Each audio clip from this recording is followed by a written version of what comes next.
Welcome into Outkick the Show, boys and girls. I am your fearless leader, Clay Travis. It is time for Outkick the Show, a little bit later than normal here. Soon I will be on FS1 giving you gambling picks on Lock It In with Cousin Sal, Rachel Bonetta, and Todd Furman. The show is on a roll. I hope you guys have been able to check it out. Lots of fun doing primetime specials, 3 in the last 5 days or so, 3 in the last 6 days, I guess. We'll be on at a regular time, 4:30 Eastern today. I want to tell you off the jump that it's time to go check out sportsbookreview.com. Get hooked up now with the best possible odds. Of course, my college football gambling picks will be up tomorrow, around noon, with a bunch of different gambling picks. We're winning at a 59% rate. For those of you who want an autographed copy of my book, sign up for Outkick VIP. You will get yours. If you are an Outkick VIP and you are watching this, okay, if you are watching this right now, and you're an Outkick VIP, all of the books will go out by Friday of this week. All of the autographed copies of my book will go out by Friday of this week. We sold so many copies, they had to go back to the printer. I have not even received a substantial number of books myself. They are going to arrive and will start going out by Friday. Everybody's copy, if you're an Outkick VIP, will be shipped, and you should have it by Monday of next week, by Saturday. A lot of you are going to get it earlier than that. But every book will be out by Friday. That's my plan. I leave for London on Saturday. They will all be signed. They will all be gone. I'm going to buy the book off eBay for way less. That's the kind of thing that a pussy would send out. Okay? If you are the kind of person who is such a pussy that you cannot afford $16 for a book, original, from Amazon, then frankly, you don't deserve the right to be able to comment during my show, and you are blocked forever. All right? If I happen to look over and my test is straightforward, Justice Potter Stewart said he knew obscenity when he saw it, but he couldn't define it. If I look over and I see a comment and I think, is that the kind of thing that a pussy would say? And the answer is yes, then you're gone and you'll never be allowed to comment during the show again. God, just got to know. At any moment in time, I can happen to look over and I can happen to say, you know what? You've got to be gone forever. And $16 for a hardback book is cheaper. If you're gonna, what are you gonna say? $4? I'm gonna pay, instead of paying $16 for your book, Clay Travis, I'm gonna pay $11.80 on eBay. Guess what? Your time value is virtually negative because you are jumping around from one website or another to save $4. I hope that I am never so poor again for the rest of my life that I will spend 10 minutes to save $4. Time to me is more valuable than money, particularly when it is $4. So don't be a pussy. DBAP, boys and girls. Pay $16 for the original, or if you want an autographed copy, sign up for the VIP. And if I happen to look over, then you are gone forever. All right, we got several things that I want to get through right now. Let me grab my lineup of all our different topics. We're going to give you NFL top 5, bottom 5. We're going to talk about Drew Brees being a passing yards leader. We're going to talk about Stephen A. saying that Dallas Cowboy head coach Jason Garrett still has his job because he's white. Yes, he really did say that today. And I'm going to talk about Marvin Lewis and Hugh Jackson proving that immediately wrong. And we're going to talk about Hurricane Michael, which is going to hit the Gulf Coast tomorrow. Down on where I have my second home. We have a place in Rosemary Beach. I hope everybody is going to be safe. We'll do something for everybody down there. All right, let's start here with the NFL top 5, bottom 5. To me, the bottom 5 is pretty straightforward, almost as straightforward as the top 5. The bottom 5. The 5 worst teams in the NFL in descending order, 28, 29, 30, 31, and 32. The Atlanta Falcons. I feel bad for Falcons fans. You guys had a massive, I think it was 28-3 lead in the Super Bowl. And you were well on your way to winning that Super Bowl and cementing Matt Ryan's status as a made man in the NFL, a Super Bowl winner.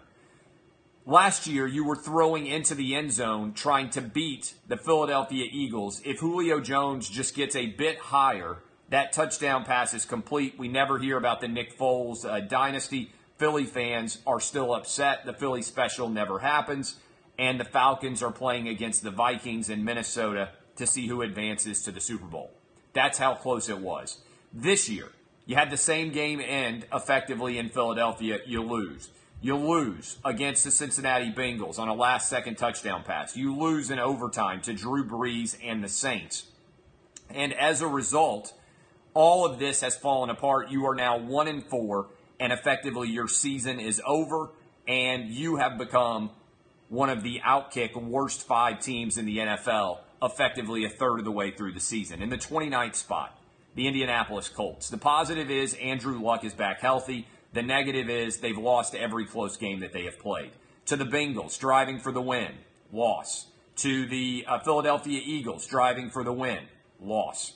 To the Houston Texans in overtime because your coach made a disastrous decision to go for it when he had a tie locked up, loss. As a result, and an ass-kicking by the Patriots, which I don't hold against them, as a result, the Indianapolis Colts are my 29th worst team in the NFL.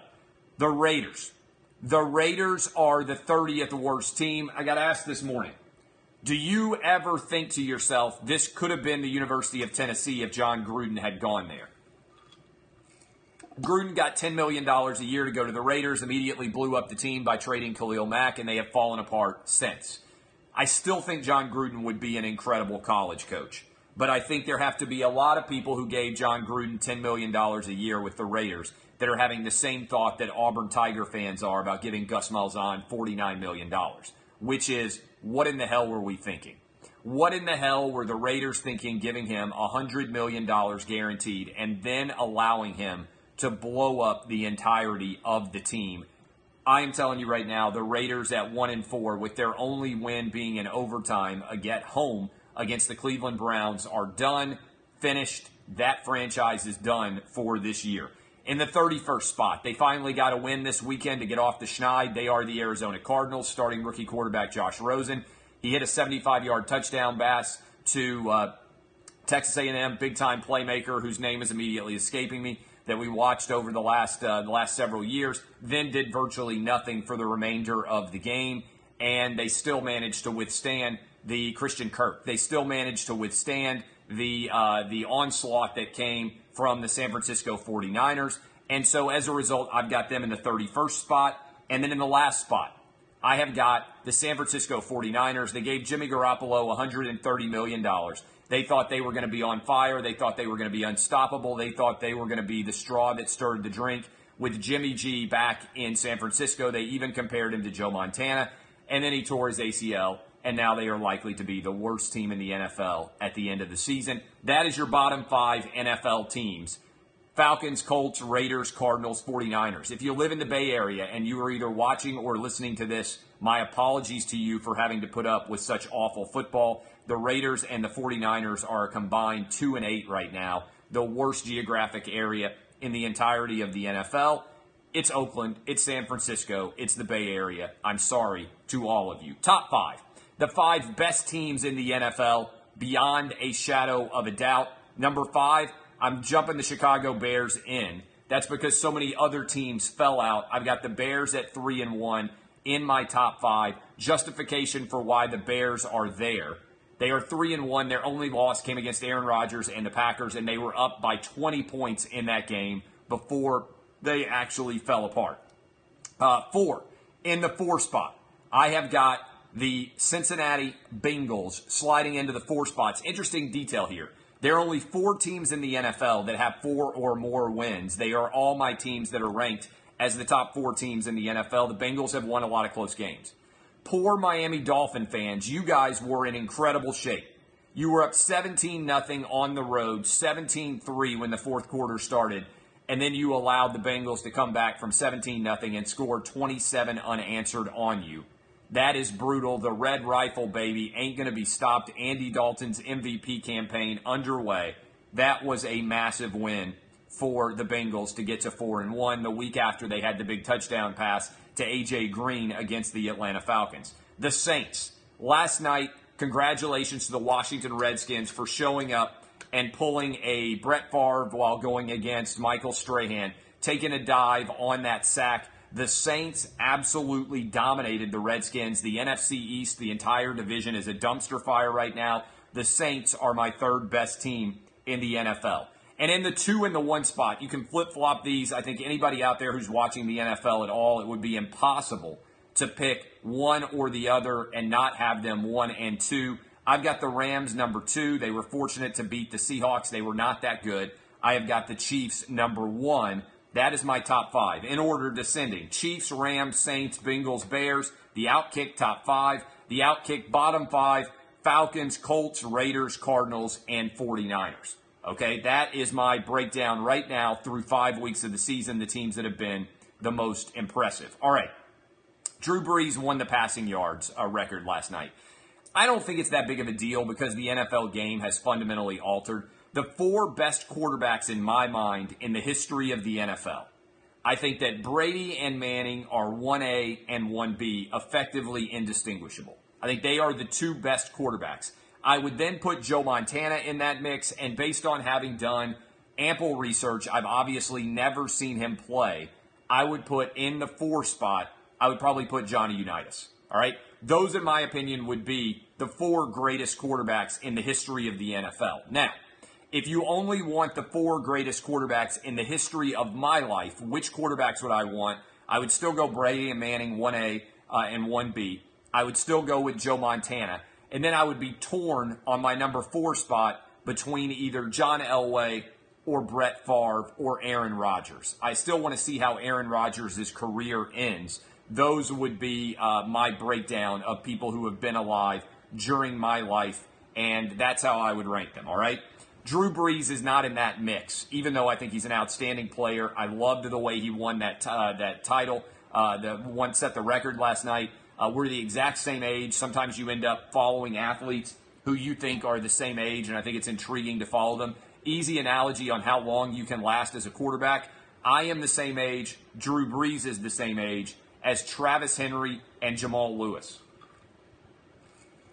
Think about the last time you heard about Travis Henry and Jamal Lewis in the NFL. That's how much longer a quarterback can last. Drew Brees and I are the exact same age, went to college and high school in the same years. I think we're just separated by a couple of months in terms of our overall age. That is pretty wild. I've been waiting for a long time, by the way, for Travis Henry's kids to start getting old and getting old enough to make it into college so that the University of Tennessee can be great again. He's basically filled up an entire team for Tennessee with all the different kids. Some of those kids have to end up being good, and so my hope is that at some point Travis Henry's kids are going to all matriculate at the University of Tennessee, maybe around the same time that Peyton Manning's son decides to go and become a stud quarterback. To be Ole Miss and Tennessee fighting over his services probably. So that is the breakdown that I would give you right now of Drew Brees. Here's the other thing that I thought was ridiculous. One, there was a celebration flag on this play. The NFL throwing a celebration flag on this play was so incredibly perfect that I can't even put into words how ridiculous it was that they had a celebration flag. Now, nobody has been able to figure this out. I asked live on my radio show this morning, can you decline a celebration penalty? Does anyone know whether or not you can decline the celebration penalty? The other thing I love about this is that, a couple more things. They had a certificate for him like he just won a middle school science fair project. Did you see that? Like the NFL had made a laminated, like you're the best passer around, laminated piece of paper for him to give to him. It seems to me like you should get a more substantial award from the NFL when you actually win the greatest passer of all time in the NFL. You shouldn't be like, hey, Drew Brees, you just won the greatest passing challenge in the history of the NFL, and here's this certificate, which is the same one that we will also give your son or daughter when they come in third place in the New Orleans area school science fair in 2028.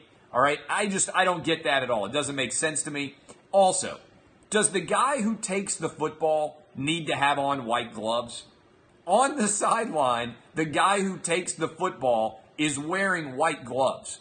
We're not talking about like the Hope Diamond, like some incredibly valuable asset that has not been touched by humankind in like thousands of years. They didn't just excavate King Tut's tomb and decide that they're going to use these ancient relics. This is a football that everybody's been spitting on, that everybody's been throwing on, everything else that's going on, the guy is just standing there in the white gloves. I think you can probably hold the football with your bare hands, all right? This is the smudges from your fingers on the football are not going to invalidate forever that football that's just a random run-of-the-mill football that Drew Brees just set the record with. Does he leave the gloves on the entire time? Where do they put the football? How long does he stand there with the gloves? I had so many questions that didn't make sense about this. But I particularly loved the celebration flag and the fact that they gave him the certificate and then the fact that the guy got it on in the white gloves. All right. Here's your laminated certificate. Here's 15 yards for accepting it. The whole thing was so NFL it hurt. All right, here's another question. Stephen A. Smith went on ESPN today. All right, I'm about to play the race card. Get ready. The race card's about to be played, and it's going to be a great one. Stephen A. Smith went on ESPN today and said the only reason that Jason Garrett still has his job is because he's white. Now, look. My argument about sports is that stupid racial arguments should not be allowed to be made. And if they are going to be made, they can't always be made in the same vernacular and argument, right? Because if a white analyst had gone on ESPN and they had said last season the only reason that Marvin Lewis is keeping his job, or any of the last several seasons, is because he's black, everyone at ESPN would have lost their mind. Everyone in the left-wing sports media would have lost their mind, and the person who said it would probably get fired because they would be saying the reason why Marvin Lewis is keeping his job is because he's a black guy, right? There are probably a lot of reasons why Marvin Lewis has kept his job. The signature reason why any coach keeps his job is pretty straightforward. Because the owner likes the coach. You only have to make one person happy. And if that person is happy with your performance, then you can keep your job forever. Jason Garrett has coached the Cowboys for half as long as Marvin Lewis, and he has had a better overall winning percentage than Marvin Lewis. So my argument when you trot out, and for those of you who want to know, Marvin Lewis's career winning percentage with the Cincinnati Bengals in his 16th season is .529. He has never won a playoff game with the Cincinnati Bengals. His career winning percentage, .529. Jason Garrett's career winning percentage with the Dallas Cowboys is .549. So Jason Garrett has won a higher percentage of his games than Marvin Lewis has. You can also argue that Jason Garrett is dealing with a young quarterback, whereas Marvin Lewis has got an established quarterback in Andy Dalton. The Cowboys are trying to figure out whether Dak makes sense in the long range, and he's gotten a little bit worse every year. My argument here for when you play the race card is if you are going to do it, there should be tangible evidence beyond a shadow of a doubt that race is directly connected to your argument. If I can immediately respond to your Jason Garrett argument, which Stephen A. Smith trotted out, by saying, actually, what about Marvin Lewis, who's been there for 16 years, who has won less games, and the argument is that Jason Garrett gets to keep his job because he's white, what's your response as to why Marvin Lewis gets to keep his job? Is Marvin Lewis getting to keep his job because he's black? I suspect that Stephen A. Smith would say no. And if you're not willing to say that Marvin Lewis is getting to keep his job because he's black, how can you argue that Jason Garrett is also getting to keep his job because he's white? We could also toss out Hugh Jackson, who was 1-31 after 2 years and got to return for a third year of coaching, something that never has happened for anybody, regardless of their race. Now, the difference is you can argue that Hugh Jackson had inherited such a dumpster fire that things are not similar. But all I asked for, and this is funny because I get criticized for it, people are like, oh, Trey Travis race baits. I don't race bait at all. What I do is counterpunch what I think is ridiculous race baiting. When Stephen A. Smith says on television this argument, he is making a willfully obtuse and incorrect argument that anybody with a functional brain should rapidly be able to respond to the contrary on. Furthermore, and I will tell you this as someone who does television, when you go on television, you are making an argument that you have made before in the production room. you are making typically an argument that everybody has heard, and that oftentimes they will give you stats to use to back up. Now, that's not necessarily the case on radio. When I sit down to do 3 hours of radio, I have 0 researchers. In fact, I've got an entire crew of people who work on the show that can't Google and find out the right answer to something as quickly as I can while talking. You ever know that? Like, I don't brag a lot. Hate to brag. I'm an incredible Googler.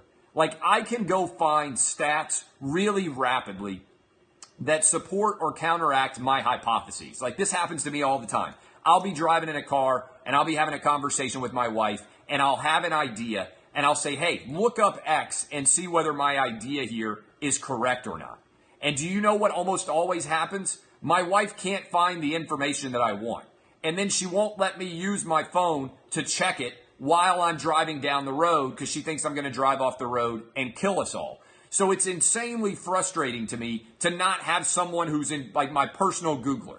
I wish I had somebody just walking around with me all day confirming whether the facts behind my opinions are accurate or inaccurate before I share them. We have researchers on the television show. I can say something like, hey, it seems to me like the team with the best record in baseball has not won the last several World Series. Am I wrong in that, or is that true? And then, boom, somebody will send me the stat, and they'll say, hey, in the last 5 years, only one team with the best record in baseball has won. And I'll be like, oh, that confirms what I thought. Or sometimes I'm wrong. The point is, I don't make an argument on television unless I know that there is data that supports that argument and I have a research staff to surround me. If Stephen A. Smith wants to argue that Jason Garrett has his job because he's white, somebody on that show should be like, actually, what about Marvin Lewis? Actually, what about Hugh Jackson? And they should be punching back against him, saying, actually, if you're going to make that argument, then you would also have to follow the logical argument and say the reason why Marvin Lewis also has his job is because he's black. My argument is not that race never impacts anything. It's that it's a small part of the overall picture. And the big picture here is if the owner is comfortable with you, if Jerry Jones likes Jason Garrett, then it doesn't matter what anybody else thinks about Jason Garrett.